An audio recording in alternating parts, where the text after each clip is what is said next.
deuxième invité pour la journée, un physicien très jeune de l'Université McGill qui suit nos émissions d'ésotérisme expérimental depuis déjà un certain temps. Et il s'est rendu compte que nous utilisons à peu près les mêmes termes, le même vocabulaire que les gens scientifiques, dans le sens les rayons, les champs de force, le monde parallèle. Et avec lui, on va peut-être enfin comprendre ces mots dans leur véritable sens, puisque la science, qui est à un extrême, et la religion, la spiritualité qui semble être à l'opposé extrême, utilisent des termes semblables. Alors c'est peut-être enfin le lien de contact entre ces deux extrêmes. On va peut-être les rapprocher, nous, aujourd'hui, avec une explication du vocabulaire. Allons-y. Alors, est-ce que... ah oui, votre prénom, c'est Robert Saint-Onge. Il est très, très nerveux. D'abord, il n'a jamais parlé en public. Et puis, il nous supplie de tolérer sa nervosité, mais ça va partir vite à force de parler. Ah, mais c'est un honneur que tu me fais. Parce que c'est pas comme parler devant des copains qui connaissent pas l'ésotérisme. Je parle avec des gens qui savent de quoi ils parlent. C'est que c'est différent. Nous autres, en ésotérisme, moi, je vais parler du côté ésotérique, puis de votre côté, vous allez faire le côté scientifique. Mm-hmm. On parle beaucoup de les rayons. On dit qu'il y a les 7 rayons dans l'enseignement du tibétain. Et puis, le rayon, les yeux peuvent lancer des rayons. On a vu que sur la statue de Moïse, on fait 2 rayons, un pour le lobe droit, un pour le lobe gauche. Et les gars. C'est ça. Alors, c'est quoi un rayon dans le domaine de la science?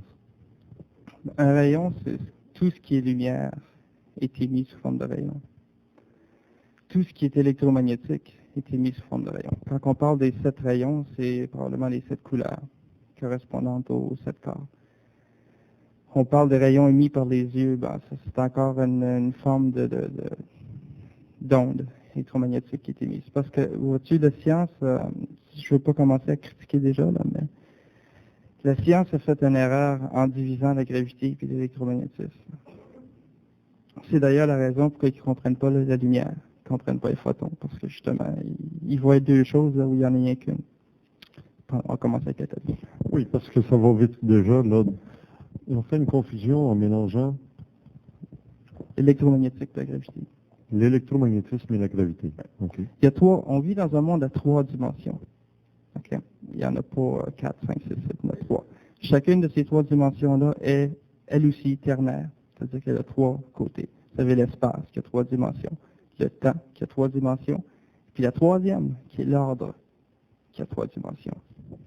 Le photon est une particule justement qui émet une vibration sur ces 3 dimensions-là. Que vous avez la dimension, parce qu'à chaque dimension est associée à un champ de force. Chaque dimension, vous avez par exemple l'espace, qui on associe avec le champ électrique. Vous avez le temps, qui est associé au champ magnétique. Je vais vous dire pourquoi tantôt.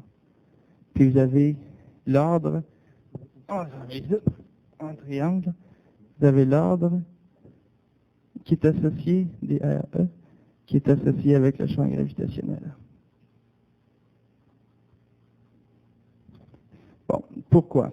Premièrement, celui-ci, c'est le fondamental. C'est la force fondamentale électrique.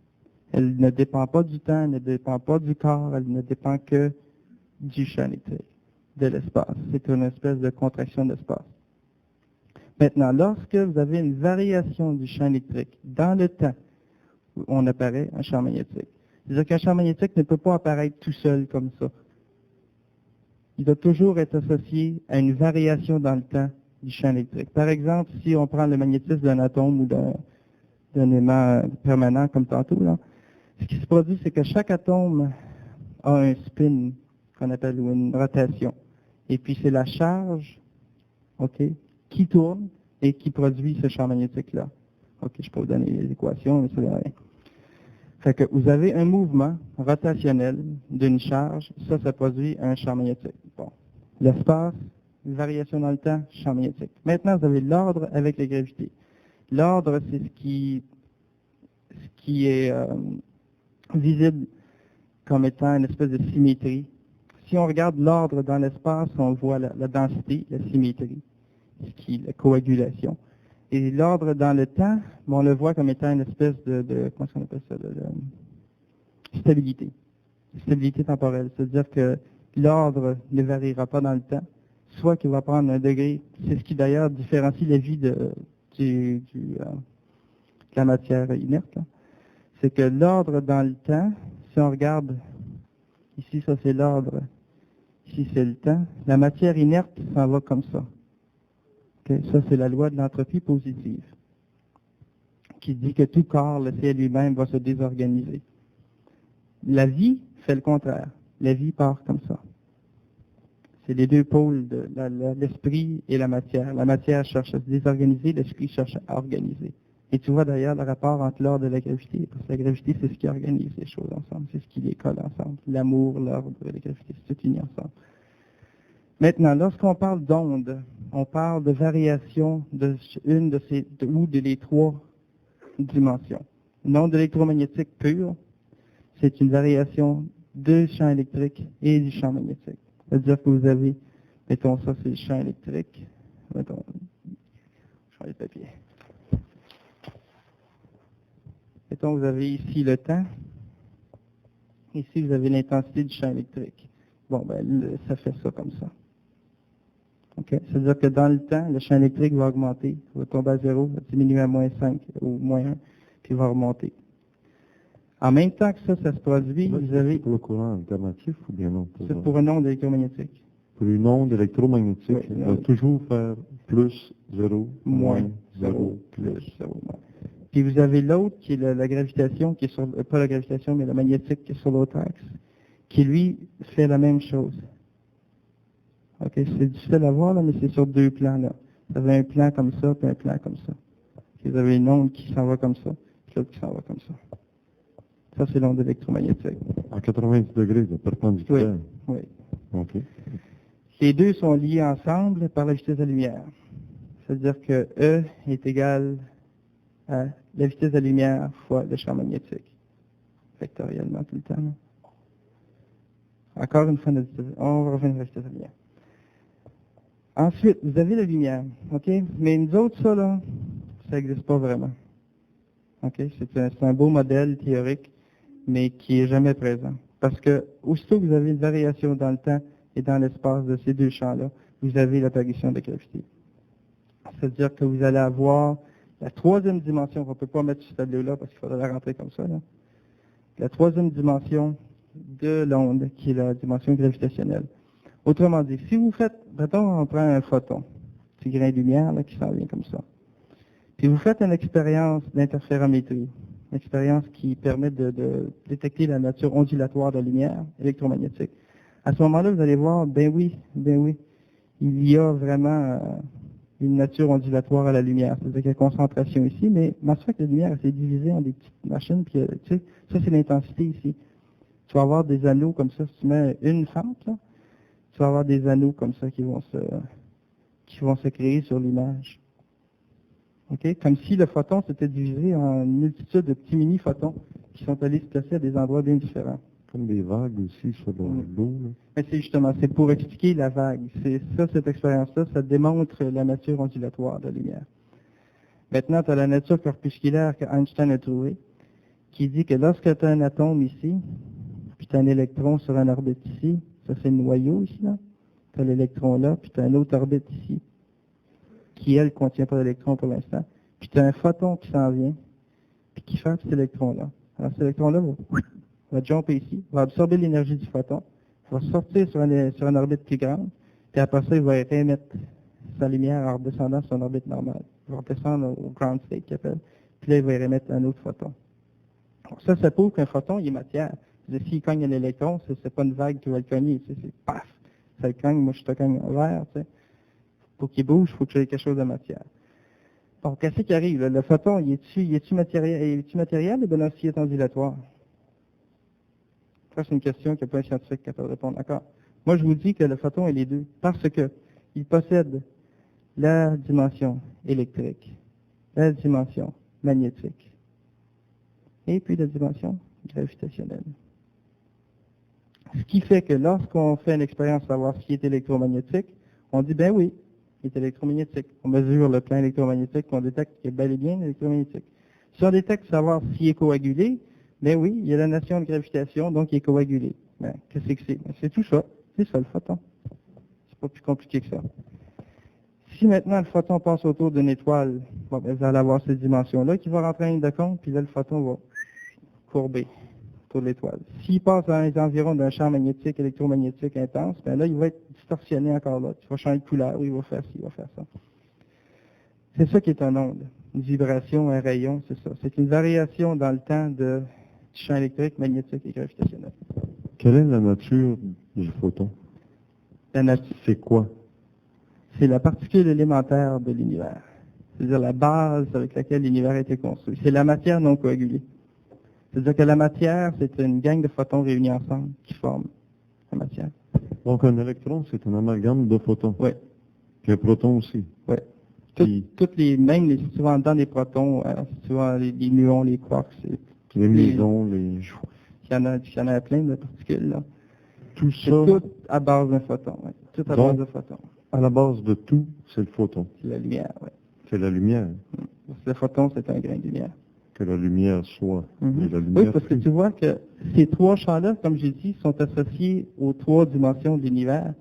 Et puis ce qui forme le continuum, ce qui forme l'univers comme tel, c'est justement une accumulation de ces trois dimensions-là, générées par les photons. C'est ce qu'Einstein a prouvé quand il a mis à terre la théorie des terres. C'est qu'il a dit que tu n'as pas besoin de milieu pour que la lumière se propage. Tu sais, avant, on disait, ben, pour qu'il y ait une vague dans l'eau, il faut qu'il y ait de l'eau. Mais lui, il a dit non, c'est pas vrai, ça. Il a dit, le photon génère autour de lui les milieux qu'il a besoin pour propager. C'est exactement ça que je suis en train de vous dire. C'est que le photon, justement, c'est la base du continuum. C'est comment je dirais bien, la grille fondamentale du continuum. C'est le photon. Et après ça, tout le reste se construit. Bon, on a l'exemple, pas l'exemple, mais la preuve. Lorsqu'on prend l'interaction électromagnétique, c'est la force électromagnétique, là. Non, je ne veux pas vous perdre. Lorsqu'on prend, mettons, un électron ici, négatif, un proton ici, je le fais évidemment plus gros, là, parce qu'il est 1869 fois plus gros. Il y a une interaction entre les deux, une force. OK? Bon, pour qu'il y ait une force, pour que moi je puisse te tirer, il faut que je t'accroche. OK? Il faut qu'il y ait un milieu pour que la force se propage. OK? Bon, ben, pour la physique, le milieu, c'est justement un photon. C'est le photon qui interagit entre l'électron et le proton, pour qu'il y ait justement autrement dit, pour que le proton sache que l'électron est là, c'est parce que l'électron il a envoyé un photon au proton pour lui dire hey, je suis là. Et là, le proton il dit OK, je vais aller le voir. Et il s'en va. Il se colle. Quand on dit qu'il n'y a pas de vide dans l'univers matériel, il y a un semblant de vide. Là, on parlait de l'éther la semaine dernière avec Bernard Grab. Est-ce que ça veut dire qu'il y a des photons partout? Oui. Oui. Alors, comment se fait-il qu'on peut voir un rayon de lumière à un moment donné? Là, il y aurait intensité de photons dans cette région-là. C'est que vois-tu, le spectre électromagnétique, là, il est bien long. On parle d'une fréquence de 0 à une fréquence de 10 à la, mettons, 23. Okay? 10 à la 23, je ne veux pas me chicaner avec celui qui était tantôt, là. Mais 10 à la 23, c'est pas 10 avec 23 zéros, c'est 1 avec 23 zéros. 10 à la 2, c'est ça. Ça fait que c'est 1 avec 2 zéros. Mais je sais pas. Vous avez tout ce spectre-là possible de radiation, d'ondes, de rayons, appelés comme tu sais, la même chose. Il y a une petite ligne. Alors, sur cette échelle-là, là, ça fait rien que ça. Alors, ça, c'est ce qu'on appelle le visible. Okay, vous avez l'audible qui est ici. Vous avez les sensibles qui est là. En tout cas. Juste une toute petite partie de la lumière peut être perçue par notre sens de la vue. Une autre petite partie est perçue par l'audition, quoique l'audition va plus se servir de l'onde de matière. Je vais en parler tantôt, là. Puis les sens aussi servent plutôt de l'onde de matière, quoiqu'il servent aussi de la radiation électromagnétique ou de la lumière. Je n'aime pas prendre le mot électromagnétique. De la lumière dans le sens que l'infrarouge, c'est de la chaleur. L'infrarouge, ben, c'est juste ici, juste sur le bord de la, c'est visible. Que pourquoi qu'on voit des étoiles qu'on n'en voit pas d'autres, pourquoi qu'il y a des étoiles noires, qu'il y a des étoiles blanches, qu'il y a des étoiles bleues, ben, c'est que chacune de ces étoiles-là va vibrer n'importe où à peu près sur ce spectre-là. Fait que ceux qui vont vibrer dans le visible, on va les voir. Ceux qui ne vibrent pas dans le visible, on ne peut pas les voir. Il faut y aller avec les radiotélescopes, il faut y aller avec ça. Donc, on est composé de lumière. Oui. Oui. Oh, n'oublie pas que tu es lumière et que tu retourneras la lumière. C'est la lumière coagulée. C'est les deux principes des alchimistes, coagula, solvant. Bon, lorsque tu solves la matière, lorsque tu dissous la matière, tu obtiens la lumière, et lorsque tu condenses la lumière, tu obtiens la matière. Les deux pôles, si on veut, de l'univers, comme tu parlais de la science et de la religion, bon, la religion, il faut étudier le sens, la polarité esprit, la polarité lumière, la science explique la polarité matière.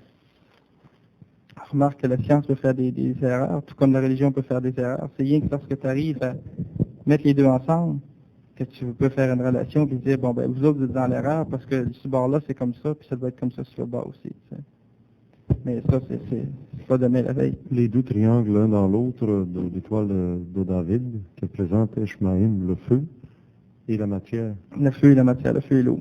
Le feu et l'eau. Qu'est-ce que c'est que le feu exactement? Le feu, c'est un dégagement d'énergie qui est provoqué par une espèce de strippage des électrons. C'est-à-dire que tu as des atomes qui sont composés. Mettons que tu as une molécule de... Ah là, tu me parles de chimie, pas trop de physique. Mais si tu as des atomes qui sont liés ensemble, lorsque tu vas induire une énergie qui va briser les atomes ensemble, à chaque fois, à ce moment-là, lorsqu'un atome, bon, je vais reprendre plus facilement parce qu'on va arriver à MC carré avec ça. Lorsque l'atome est formé, ok, mettons qu'on a un atome de carbone. Ok, on a un atome de carbone, il y a 6 protons puis 7 neutrons.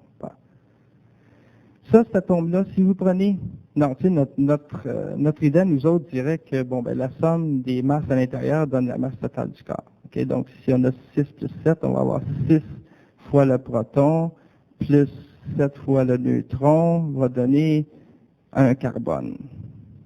Right? Wrong. C'est faux. C'est bizarre, hein, mais c'est vrai. Parce que ce qui arrive, c'est que l'atome tel quel a plus d'énergie que la somme de ses composantes. C'est que ce surplus d'énergie-là vient pour que l'atome reste stable. Puis si tu sépares l'atome en deux, bon ben, la composante des deux masses va être inférieure à ce que tu avais au départ. C'est-à-dire que si tu additionnes, mettons tu divises ça en 3 protons, 3 neutrons.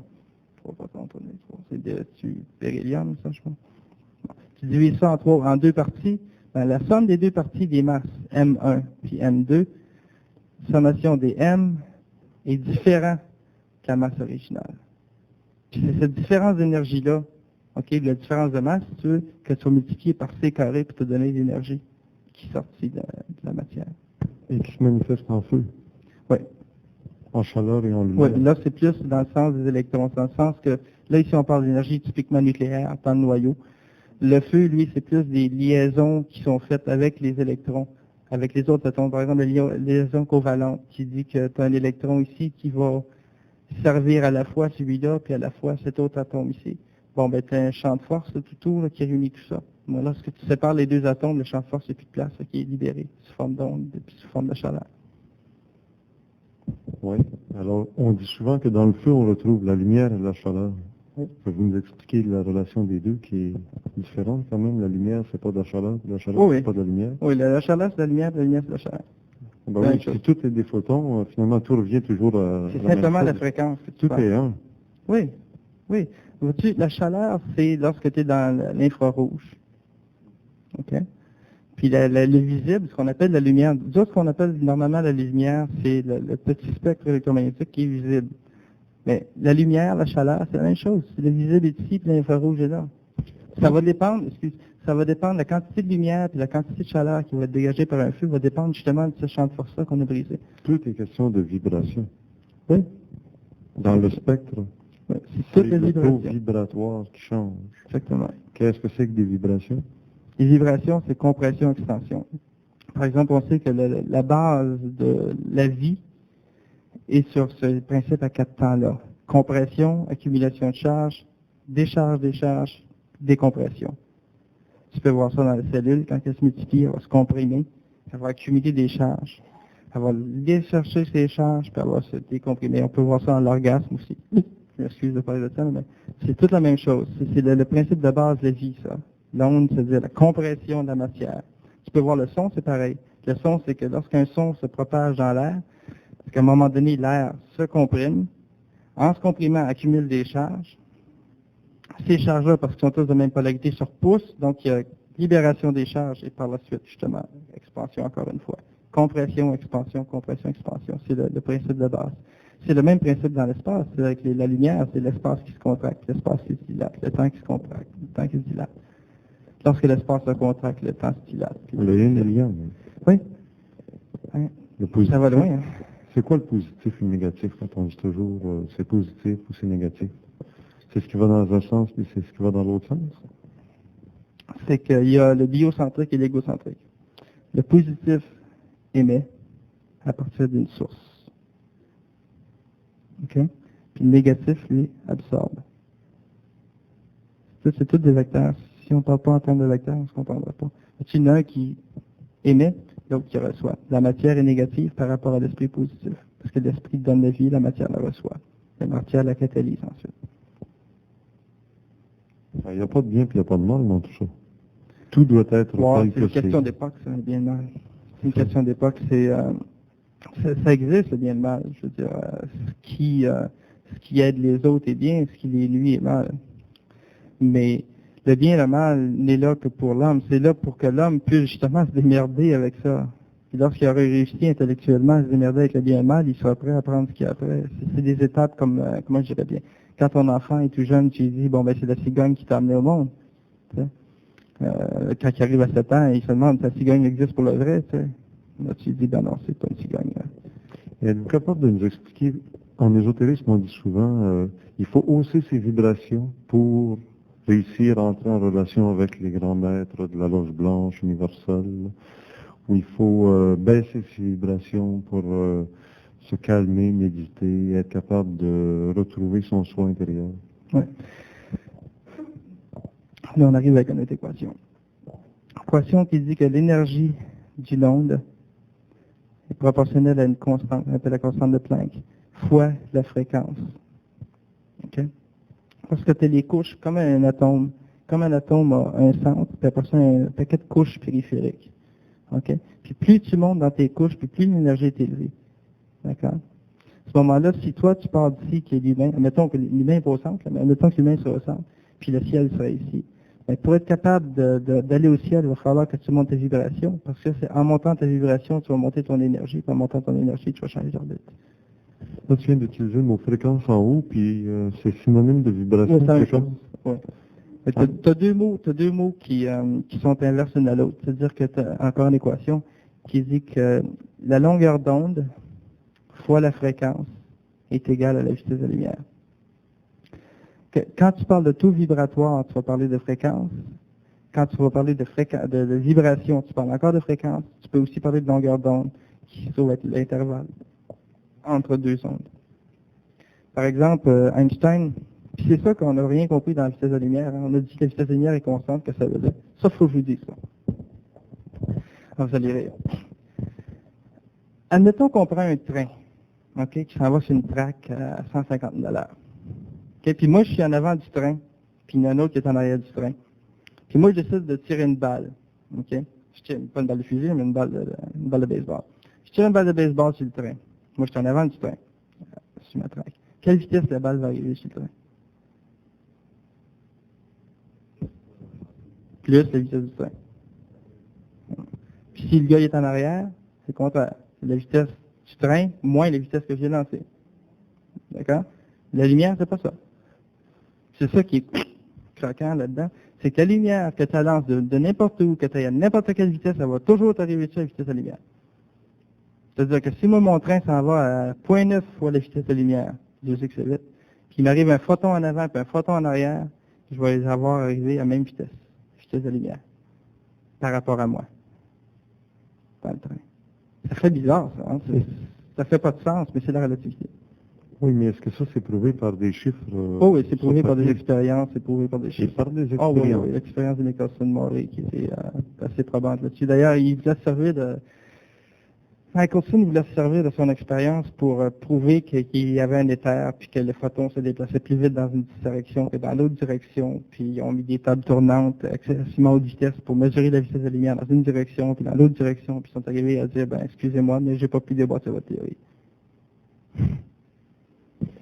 La notion qui fait que, attendez là, pour rire, mais une circonvolante qui s'éloigne de la Terre, alors qu'elle émet une énergie de couleur blanche, disons, On va avoir rouge. on va la voir rouge, et qui s'approche de la Terre, on va Ouais. la voir bleue. Ouais, redshift. Ça, c'est une autre histoire. C'est que lorsque une particule va s'éloigner d'un corps, la lumière, elle est shiftée. Pour vous sortir une équation, ça ne donne pas grand-chose. Hein. Ça, c'est la même, d'après moi, là, je ne veux pas inclure les autres physiciens là-dedans, là, mais d'après moi, c'est le même principe qui va nier le Big Bang. C'est que les étoiles, par leur attraction gravitationnelle, se trouvent à ralentir les photons quand ils sortent. Et à ce moment-là, justement, les shifter vers le rouge. Que d'autres, on observe les étoiles avec un redshift tout le temps. Quand tu regardes les étoiles, il y a toujours, dans le sens qu'on compare, OK? C'est-à-dire, on comprend l'atome d'hydrogène. L'atome d'hydrogène va émettre certaines lignes spectrales bien caractéristiques. Si on compare ce qu'on reçoit d'une étoile avec nos atomes d'hydrogène qu'on reçoit du Soleil, on s'aperçoit que le spectre a tout été shifté vers le rouge. C'est-à-dire que normalement, la ligne d'hydrogène qui sort à 2400 angstroms, bon ben là, cette fois-ci, elle va sortir à 2000 angstroms, 2400. Pourquoi? Bon, on dit c'est parce que l'étoile s'éloigne, puis on utilise justement l'effet Doppler pour dire que, c'est l'effet Doppler, pour dire que ben, la fréquence a été ralentie. D'après moi, ça n'a pas de sens. D'après moi, c'est que justement, c'est le champ gravitationnel de l'étoile qui fait que la chose ralentit. Et puis lorsqu'il passe à travers plusieurs champs de force, ben, il ralentit de plus en plus, de plus en plus. C'est ce qui fait aussi qu'une étoile, la lumière ne peut pas sortir d'un trou noir. Mais ça, ils ne l'ont pas encore compris. Pourquoi que la lumière ne sort pas d'un trou noir? Pourtant, elle est censée aller tout le temps à la vitesse de la lumière. Elle devrait sortir. Ils disent, ben non, le champ gravitationnel il est trop fort. Ah, ben voilà, justement, vous avez l'indication du redshift. C'est parce que le champ gravitationnel qui ralentit le photon, puis finalement, il retombe dans le trou. Ben oui, mais vous êtes d'accord avec la théorie officielle? Non. Je suis d'accord, la théorie officielle du photon qui retombe dans le trou du trou noir, oui. Mais je suis pas d'accord avec la théorie officielle du redshift. Comme je dis, le redshift, les autres disent que c'est parce que c'est l'étoile qui se propage, qui s'éloigne de nous autres à une vitesse de fou, ce qui fait qu'on a un effet Doppler qui nous arrive sur nous autres. Moi, je dis que c'est non, c'est en sortant du champ de gravitation que le photon perd de vitesse et donc ralentit sa fréquence, descend sa fréquence. J'aimerais que vous me répétiez très clairement qu'il y a plus d'énergie, plus on s'éloigne du cœur de l'atome. Oui. Si tu veux que je le dise. Ah, oui, c'est ça que je voulais Oui, entendre. c'est ça. Oui, c'est en plein ça. Plus tu s'éloignes du centre, plus tu as d'énergie. Parce que plus on s'éloigne du centre de la galaxie, dans le monde physique, matériel, là, plus on se retrouve sur les périphéries de la galaxie, ce qu'on est, nous, sur la planète Terre, on a donc plus d'énergie ici qu'il y en a, dans le fond, dans le centre de la galaxie. Oui. Tu vas comprendre dans le sens que si tu prends une corde, tu mets un pot au bout, comme a fait là, Jacques, puis tu as fait tourner. OK? Si tu as une corde qui a 1 pouce de long, la vitesse va être de telle. Mais si tu as une corde qui a 100 pieds de long, puis tu as fait tourner à la même vitesse, il y a des expériences qui ont été faites pour essayer de faire tourner des objets à vitesse de lumière, en les mettant justement au bout d'une corde comme ça, puis en faisant tourner la corde. Avec une vitesse bien ordinaire ici, tu vas arriver à une vitesse excessivement grande là-bas. Tu vois la différence d'énergie entre la périphérie et le centre. Autrement dit, si tu ne fournissais pas l'énergie à la périphérie pour qu'elle reste périphérique, tu vas dans le centre. Oui, alors là, on a une conception cosmique, si on veut, du macrocosme et du microcosme à la fois, là, parce que tout est semblable, l'infiniment grand, l'infiniment petit, vous êtes d'accord avec ça? Oui, c'est le même modèle qui se répète. D'ailleurs, la nature, ça ne complique jamais la vie. Tu peux le voir dans un cristal. Le cristal au complet, lorsqu'il est rendu macroscopique, c'est l'image exacte du petit microcristal au début. La nature fait la même chose avec l'univers. Elle commence par faire un modèle au départ, elle l'expérimente, elle regarde s'il y en a un plus simple. S'il y en a un plus simple, elle le change, elle en prend un autre plus simple, jusqu'à ce qu'elle arrive à quelque chose qui est fonctionnel et le plus simple possible. À ce moment-là, quand ça marche, on multiplie. Alors, ce qui est vrai pour l'infiniment petit est aussi vrai pour l'infiniment grand. À condition qu'on fasse les corrections pour, oui. C'est ça. Mais entre l'infiniment grand et l'infiniment petit, il y a l'être humain qui se prend pour le nombril du monde. Il est peut-être le nombril parce qu'il est en plein Il est centre. nombril de son nom de lui. Oui, de son monde. Alors, quand on parle en ésotérisme, des corps subtils, des mondes parallèles, du monde visible et du monde invisible, des mondes dans lesquels on peut passer la main à travers, de la visibilité, de l'invisibilité, où on pourrait sortir de l'appartement ici à travers le mur. On a dit que le Christ était revenu avec un corps glorieux, etc. Alors, Correct. comment expliquer tout ça scientifiquement? Il y a bien des questions à une. Bon, oui, c'est ça, là, c'est tout le vocabulaire ésotérique. Alors, Donc, les mondes parallèles, ce serait quoi? bon, le monde parallèle, disons que nous autres, on fonctionne dans un univers dont le taux temporel est fixé. Ok? On va revenir, justement, pour répondre à la question, je vais revenir à la vitesse de la lumière. Quand Einstein a dit que la vitesse de la lumière était constante, ok, ce que ça veut dire, la vitesse, c'est quoi? Ok, on dit, ben, c'est une vitesse, c'est quoi? Ben, c'est quoi? Ben, moi, je me promène dans l'espace, ça me prend tant de temps pour faire telle distance, donc c'est une vitesse. C'est pas ça, tant de vitesse. Ben, c'est ça la vitesse, mais pas la vitesse de la lumière. C'est pas dans ce sens-là qu'il faut voir la vitesse de la lumière. La vitesse de la lumière, la vitesse, premièrement, V, ok, c'est delta X sur delta T. C'est-à-dire une variation d'espace sur une variation temporelle. Mais ce que ça veut dire encore beaucoup plus profondément, c'est ton intervalle spatial divisé par ton intervalle temporel. OK? C'est-à-dire que si on dit que ça, c'est égal à C pour la lumière, ça veut dire que la lumière, si elle a un intervalle temporel, mettons que nous autres, on a un intervalle spatial de 1,5 mètre. OK? Une moyenne, 1,5 mètre. Bon, ça, c'est notre intervalle, notre longueur caractéristique. À ce moment-là, la longueur temporelle à laquelle on va réagir va être de 1,5 mètre sur, ben ça c'est 2,979 par 10 à la 8. Ça va être 1 sur 2, ça va être à peu près 10 à la moins 9 secondes. Ça veut dire que notre organisme fonctionne à l'intérieur à toutes les nanosecondes. Et que si on change notre intervalle spatial, ça ici, ça va changer pour correspondre.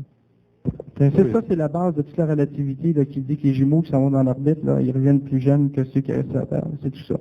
C'est que justement, à cause de la vitesse, sa longueur s'est comprimée. OK?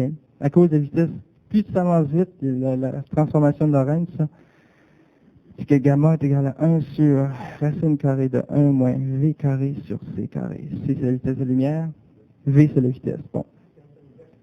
Ça, si tu fais une courbe, je m'excuse d'être un peu ésotérique, mais c'est la place. Hein? Si tu fais une courbe de gamma en fonction de la vitesse, ça ici c'est la vitesse, ça ici c'est gamma, ça part à 1. OK? Puis ça monte comme ça, mettons ça ici c'est la vitesse de lumière, c'est ici. Ça s'en va comme ça. C'est quasiment droit tout le long. Jusqu'à ce que tu arrives à la vitesse de lumière, là ça monte de même. OK? Ça c'est le facteur de correction de relativité. C'est ça qui dit que lorsque tu vois la vitesse qui est de 0,9 fois la vitesse de la lumière, mais ton intervalle temporel est 7 fois plus grand qu'elle l'était sur la Terre. Et puis ton intervalle spatial est 7 fois plus petit. OK? C'est-à-dire que si moi je me mesure par rapport à l'univers quand je vois la vitesse de 0,9 la vitesse de la lumière, moi je vais trouver que l'univers est 7 fois plus gros que quand je l'avais avant. OK? Puis je vais trouver que moi mon temps passe 7 fois plus lentement que l'autre. Mais c'est justement à cause, encore une fois, de cette conservation de la vitesse de la lumière. C'est que ton intervalle spatial sur ton intervalle temporel est toujours constant. Toujours constant. C'est encore une fois la raison pourquoi la lumière arrive toujours sur la même vitesse. Je ne sais pas si j'ai... L'écart, à ça, je vais continuer avec l'écart. Là. Non, une autre extension à cette explication-là, j'ai toujours été surpris de voir la vitesse à laquelle les petits animaux réagissent. Et plus on va avec des gros animaux, plus ils réagissent lentement. Alors, leur intervalle de déplacement est différent de l'intervalle de temps, je ne sais pas comment est-ce que vous... Ah, c'est ça. C'est-à-dire que plus les animaux sont petits, okay. Les insectes, là, ça plus leur delta X est petit. À ce moment-là, plus le delta T va être petit aussi pour que un sur l'autre donne la même chose. À ce moment-là, pour un animal qui a 1 pouce de long, il va vivre chaque intervalle temporel par rapport à nous autres, peut-être être justement 1 millième de la nôtre. Donc, il va être conscient plus rapidement que nous, on peut l'être dans le même espace de temps. C'est ça. C'est ça. C'est ce qui fait qu'il nous voit venir avec la main quand on veut l'écraser. Tiens, il veut m'écraser, hein? Il est parti. On s'est fait mal. OK.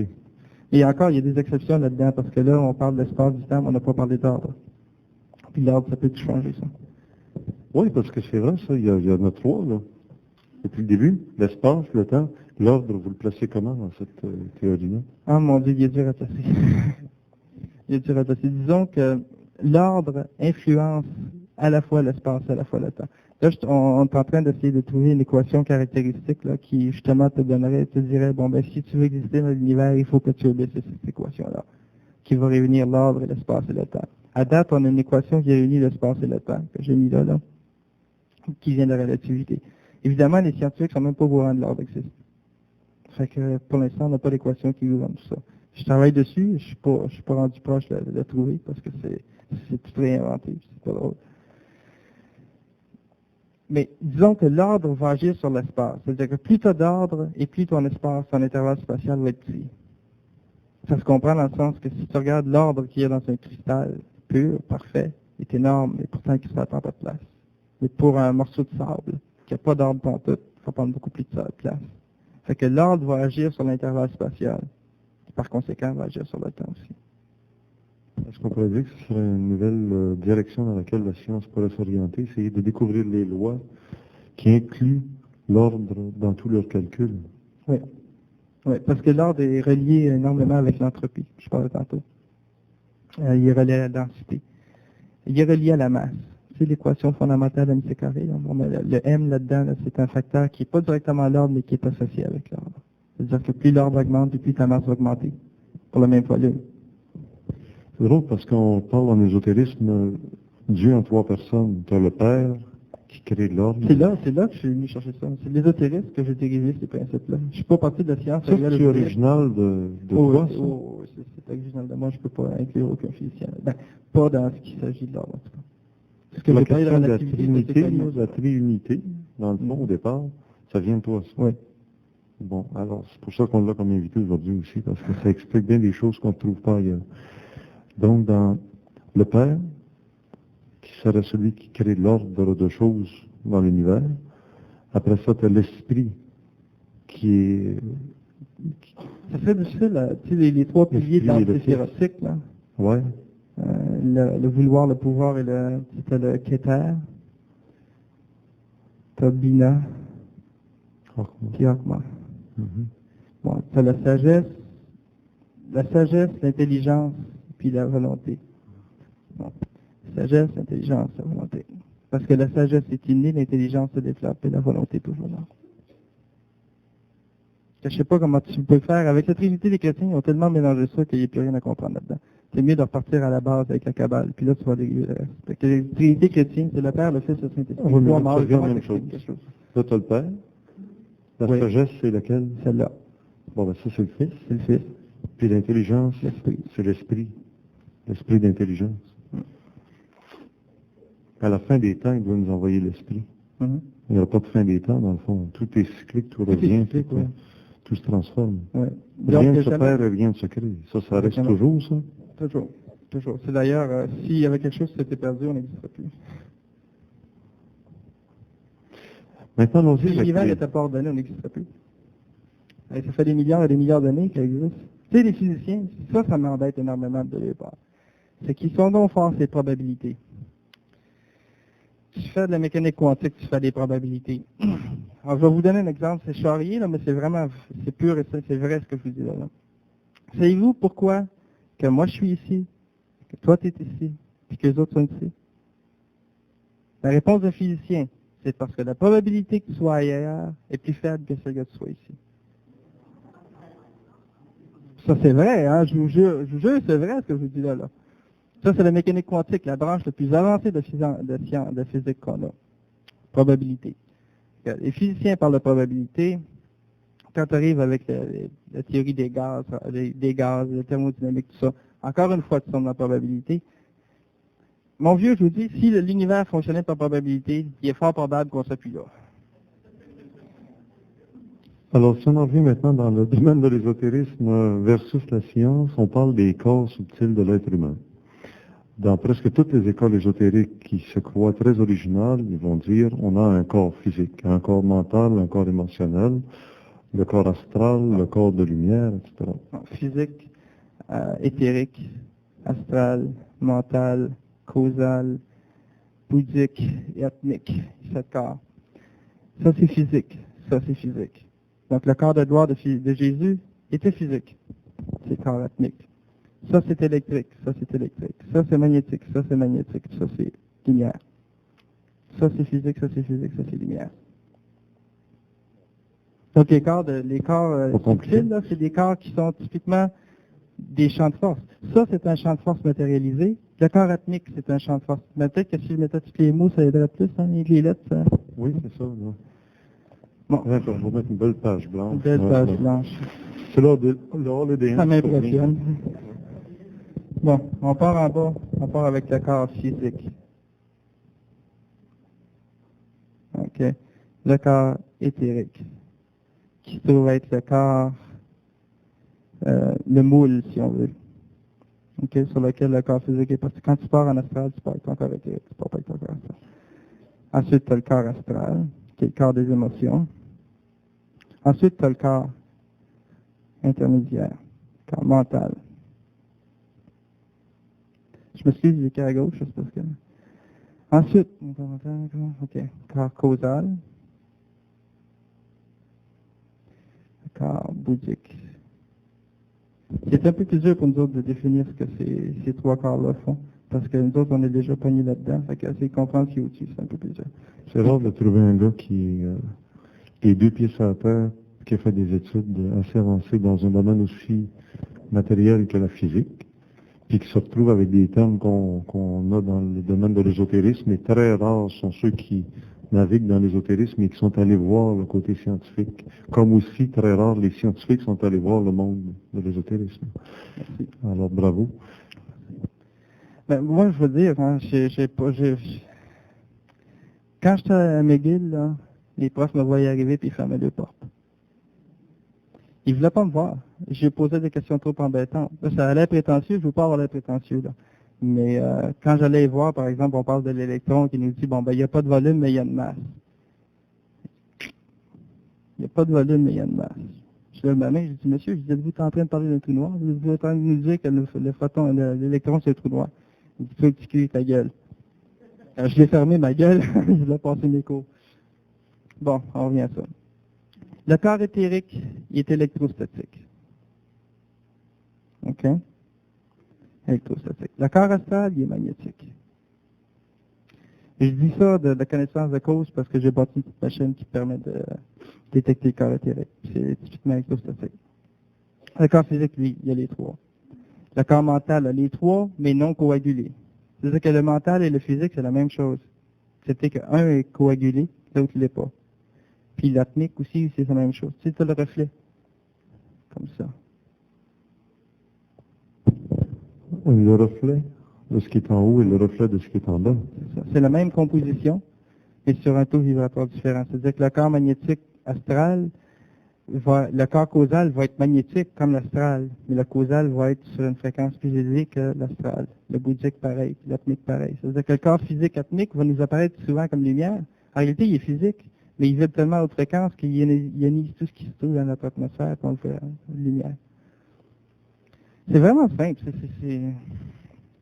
La simplicité de l'univers n'est pas tout le temps, malgré que les physiciens aiment bien ça compliquer les choses. Hein, mais... Ah, si, ici c'est électrique, là c'est magnétique, qu'est-ce que ici, ça serait le troisième élément, l'ordre? L'ordre, c'est ça, la gravité. La gravité. C'est ça. D'ailleurs, le corps physique, sa propriété, c'est toujours tomber à terre. Ça rythmique aussi. Ça, faut faire attention, ceux qui se ramassent ici, des fois, ils sont pas assez près. Ils tombent au ciel, les autres. Non, ils tombent sur la terre. Ils tombent au ciel, hein. Oui, ce ne serait pas le mouvement qui les fait tomber dans l'eau. Sont liés. Tout est lié ici, un avec l'autre. Puis c'est comme une espèce de mouvement circulaire. C'est que tu as l'astral d'un bord, tu as le causal de l'autre, puis ça tombe un autour de l'autre. L'esprit, l'âme, c'est où dans ça? C'est générique, ça, ces termes-là. Les anges, ça serait fait de quoi? Oh mon Dieu. OK, on va les partir fantômes, dans ça serait fait de quoi? Les fantômes, c'est souvent cette partie-là ici qui reste. Hein. Astral et éthérique. Astral, éthérique, mental, bouddhique, ethnique. Tout ça ici, l'ethnique n'existe plus. Mais ces 5 travaux ici sont encore là. On perçoit la forme du fantôme par l'éthérique, on perçoit ce qu'il veut par l'astral, puis il fait ce qu'il veut avec le mental. Quand on parle des anges, on va prendre sur une autre ligne d'évolution. Ça, c'est le temps. Si on part aux animaux, les animaux sont ici, mettons, OK? Ils évoluent dans le temps. Ils Ils suivent les humains, hein, fait que... À un moment donné, les animaux ont fini leur évolution. Là, ils s'en vont, font un jump, ils s'en vont, ce qu'on appelle des anges. C'est-à-dire que lorsque tu finis une évolution matérielle, incarnée, physique, là, tu t'en vas en prenant ton corps atomique, tu montes au ciel, puis là, tu fais un autre job. Là, tu es un ange. Les animaux, terminer l'évolution. Il faut qu'ils passent par un des 4 animaux, soit le chat, le chien, le cheval, puis l'éléphant. Pourquoi ces 4-là? C'est parce que c'est les animaux les plus évolués, pas dans le sens qu'ils ont l'intellect le plus évolué, parce qu'un singe a un assez bon intellect, mais parce que c'est des animaux qui sont capables de vivre en harmonie avec l'humain, et donc qui sont prêts à transiger, pas transiger, mais à transcender le niveau animal pour devenir niveau humain. Mais avant de devenir humains, ils sont anges. Ceux qui ont terminé leur évolution animale, ils sont les anges. Les anges, les autres, sont la même chose. Ils ont les 7 corps, la même chose que les nôtres. Mais le corps physique n'est pas sur le même taux temporel, donc on ne peut pas le percevoir. Le corps éthérique, astral, tout ça, c'est tout pareil. Les anges, les archanges, il y a tout ça. Mais c'est tout sur un... Tu sais, comme ton spectre tantôt, tu as visible ici, là, ben, les autres sont là. Ils ne sont pas visibles. Ils sont sur un autre niveau d'énergie. Ensuite, lorsque Il n'y l'ange... aurait pas moyen d'entrer en relation avec eux, puisqu'on a des appareils à ondes courtes, on a des appareils à extreme low frequency, là, de ondes très très longues. Excessivement simple. C'est Effectivement, simple. là. C'est à mourir. Oui, mais avec Je un ne demandez appareil. pas de le sortir, par exemple.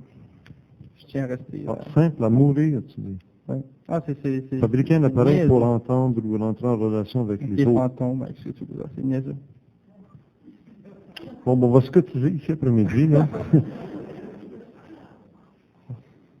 Oui, ben ce serait quoi donc? C'est simple, c'est d'aller jouer sur les taux vibratoires. Puis d'être capable. Le seul problème qu'il y a, là, c'est que, mettons, tu prends, je dis bonjour. Okay, bonjour, c'est... Ça, c'est bonjour. Okay? Mais ça, l'onde porteuse de ça est ici, à très très haute fréquence. Le carrier, là. Le carrier, c'est à très très haute fréquence. Il faut que tu trouves à ralentir le carrier sans changer de message. C'est ça qui est plus compliqué. Ouais.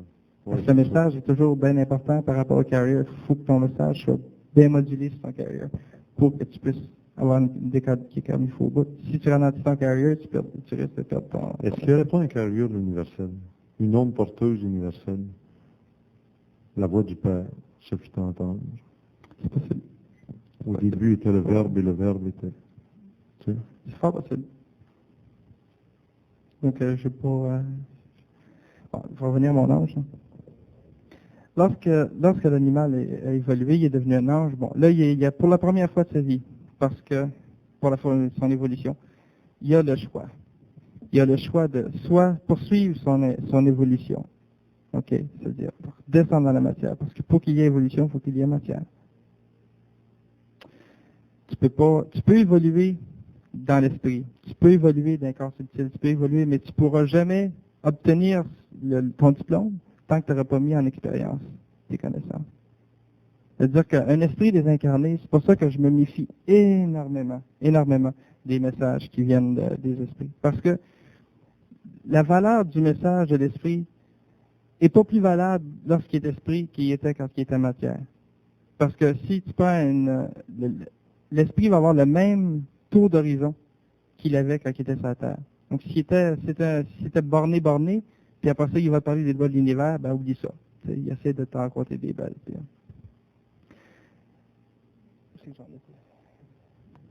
Alors là, il doit venir faire l'expérience. Et L'expérience. L'expérience faut qu'il descende dans la matière. L'expérience lui, mettons, il est esprit, là, il dit, bon, ben, ça devrait être comme ça, ça devrait être comme ça, ça devrait être comme ça, ça devrait être comme ça. Bon, ben là, Dieu dit, correct, si tu pensais comme ça, descends sur la terre, puis il va l'expérimenter. Puis on va dire les résultats.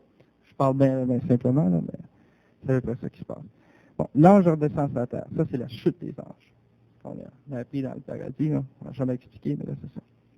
Là, on repart comme un homme. Il peut rester ange aussi. Mais la différence entre l'ange et l'archange qui s'en vient ensuite, c'est que l'ange ne prend pas de décision. Sauf la décision primaire de redescendre, de rester là, il ne prend pas d'autres décisions. Il obéit au doigt et à l'œil. Il est très faible aussi. Donc, si, par exemple, un ange s'incarne dans la matière, s'il n'y a pas trop d'archanges autour, il va se manger tout rond. Fait que l'ange s'incarne dans la matière, là, il fait son évolution comme humain. Bon, je devrais peut-être comme ça, là, en bas de la ligne. Puis là, il remonte. Il a fini son évolution. Oui. Il s'en va en haut, il s'en va archange. Il devient archange parce qu'il a fini son évolution matière. Ensuite, il y a encore des étapes. Après ça, ça continue à vitam aeternam jusqu'à ce que tu reviennes au début, mais dans un autre cycle. Là, tous ces mondes-là ici, l'ange, l'archange, le père, qui est 3-4 000 d'altitude là, par rapport à ça. Là. Bon, il y a 7 niveaux des anges, là. Mhm. Des anges, les trônes, les dominations, les archanges, les chérubins, les séraphins. Moi, je m'inquiète pas trop avec tous les noms qu'on a donnés, là, parce que ça m'embête un peu. Les anges, les archanges. Ceux qui ont, les archanges, la différence entre les anges et les archanges sont capables de prendre le contrôle, c'est-à-dire qu'ils ont des responsabilités, parce que c'est ça la liberté, hein. Ça, c'est les gens n'ont pas compris, je m'excuse, je change de sujet, là, mais ça va revenir. C'est que l'homme, Dieu a donné à l'homme au départ au paradis la chose fondamentale, la liberté. Les gens ont, c'est quoi la liberté? La liberté, c'est énorme, parce que c'est de la liberté que vient la télékinésie. C'est de la liberté que vient tous les pouvoirs psychiques. C'est de la liberté qui viennent toutes ces choses-là. Parce que la liberté, c'est de faire de ta vie ce que tu en veux. C'est fort, ça. C'est un pouvoir. Puis c'est toute une responsabilité. C'est d'ailleurs pour ça que le karma est arrivé. C'est à cause de la responsabilité de la liberté. Tu sais, tu peux pas donner à un gars, donner un coup d'une face parce qu'il a fait un ordre que toi, tu as donné de faire. Toi, tu dis, moi, je suis un soldat. Moi, je te dis, va tuer un homme. Mais que tu me reviennes, je n'irai pas te mettre en cours parce que tu as tué quelqu'un. Tu n'auras pas le choix, je t'ai donné l'ordre d'y aller. Mais si de ta propre liberté, tu décides d'aller tuer quelqu'un, ben là, je vais être obligé de te faire payer pour. Parce que c'est de ta liberté que tu as pris la décision. Donc, liberté implique responsabilité, implique pouvoir sur la matière. Présentement, il y a un paquet de ces gens-là, puis de ces gens-là sur la Terre. Énormément. Énormément. Il y a un paquet, bon, là je m'en viens ésotérique, je lance la science, puis j'espère que je ne fais pas trop rire de moi. Il y a un paquet d'archanges sur la Terre. D'ailleurs, je regarde des gens qui sont ici, puis je dirais qu'à peu près 30% des gens qui sont ici qui sont déjà archanges. Puis le reste sont probablement des anges. Ben, remarquez que je vais vous dire une chose. Les anges et les archanges, c'est la hiérarchie, là, ça vient de l'arbre séphirotique, avec les 9 principes des forces là, qui gouvernent. Là. Est-ce qu'il y en a ici qui ont déjà étudié l'arbre séphirotique?